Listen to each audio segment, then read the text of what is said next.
누가 만들어내는지 모르겠어요. 미국의 레이블을 인수를 했죠. 이타카 홀딩스라는. 취소한다고는 하는데 한국은 해요.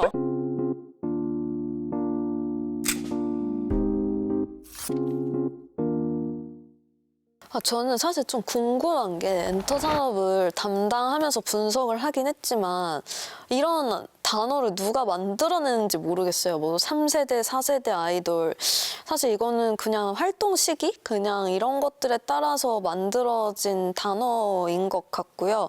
최근에 뭐 굳이 그래도 말해야 된다라고 하면 최근에 이제 코로나 이후에 아니면 코로나 시대 때 이제 데뷔한 친구들이라고 말씀을 드리고 싶어요. 그래서 코로나 이전과 이후로 엔터 산업이 굉장히 많이 바뀌었기 때문에 보이그룹 중에서는 이제 하이브에는 이제 투모로우바이투게더라고 해서 줄여서 TXT 있고요. 그리고 엔하이픈이라는 그룹이 있는데 엔하이픈은 이제 CJENM이랑 하이브랑 합작으로 49대 51 지분을 가지고 만들어진 보이그룹이 있겠고 그리고 걸그룹으로는 이제 작년에 데뷔한 2분기 때 데뷔한 하이브 걸그룹의 르세라핌 그리고 3분기 때 데뷔한 뉴진스가 있을 수 있고요.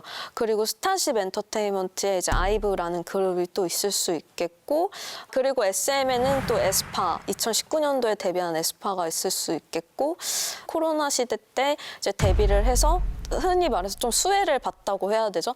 코로나 때 이제 유튜브라는 플랫폼, 위버스라는 플랫폼을 통해서 어떻게 보면 데뷔가 이루어지고 직접적인 쇼케이스나 뭐 이런 데뷔 이런 관점들이 이전과는 많이 달라졌고 유튜브에 사실 뮤직비디오 티저나 뮤직비디오를 공개하는 게 글로벌 컴백 혹은 글로벌 데뷔로 바로 이어지는 그런 구간이 됐거든요. 그래서 아마 이 시점에 이제 데뷔한 친구들, 활동하게 된 친구들을 뭐 굳이 표현하자면 4세대 아이돌로 말씀을 드릴 수 있을 것 같고요.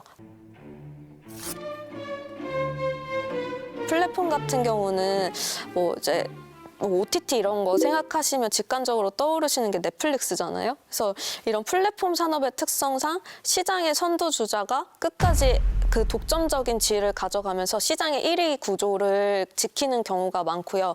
근데 이런 측면을 봤을 때 엔터 산업 자체에 이런 플랫폼을 도입을 시켜서 이제 글로벌리 진출이 좀 용이하고 마진을 좀 내재화시키면서 플랫폼을 만든 거는 이제 글로벌 레이블에서도 없던 기획 그런 사업 포트고 국내에서는 처음이기 때문에 뭐 유니버설 뮤직도 또 상장을 하게 되면서 뭐 하이브랑 JV를 맺고 이런 식으로 좀 음악 시장이 굉장히 글로벌리 좀 커져가는 이런 투자 쪽의 업무를 좀 담당을 많이 하면서 굉장히 그때부터 주가는 무섭게 치솟기 시작했고요. 그리고 더불어서 좀 기억에 남는 이벤트는 미국의 레이블을 인수를 했죠. 이타카 홀딩스라는. 네, 그래서 소위 다윗과 골리앗 싸움에서 네, 그동안 누구나 다 약소국이고 질 것 같고 뭐 솔직히 메인을 저희가 주체가 뒤바뀌어서 인수한 케이스다 보니까 굉장히 엔터 산업에 있어서는 좀 전무후무한 일인 거죠. 그렇게 되면서 미국 시장으로의 진출이 더 원활하게 이루어졌고요. 뭐 지금 다 솔드아웃이에요. 월드 투어도 그렇고 국내도 그렇고 국내 아티스트의 공연을 보려면 해외에 나가서 봐야 되고요. 해외 티켓이 그나마 좀 더 구하기가 쉽거든요. 추후에 이제 추가 공연이 또 열려도 마찬가지입니다. 그래서 보통은 이게 콘서트가 열리게 되면 간접 매출 중에 팬클럽도 있거든요. 근데 그 팬클럽은 유료 팬클럽이고요.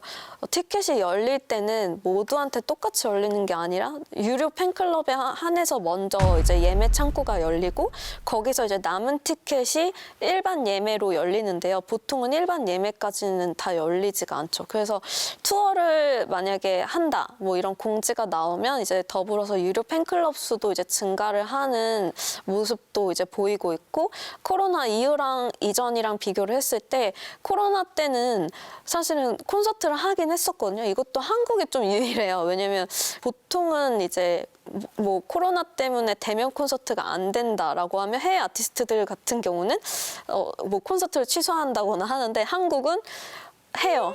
하고 이제 영상으로 찍어서 그걸 온라인 콘서트로 돌려서 온라인 스트리밍으로 또 판매를 하시더라고요.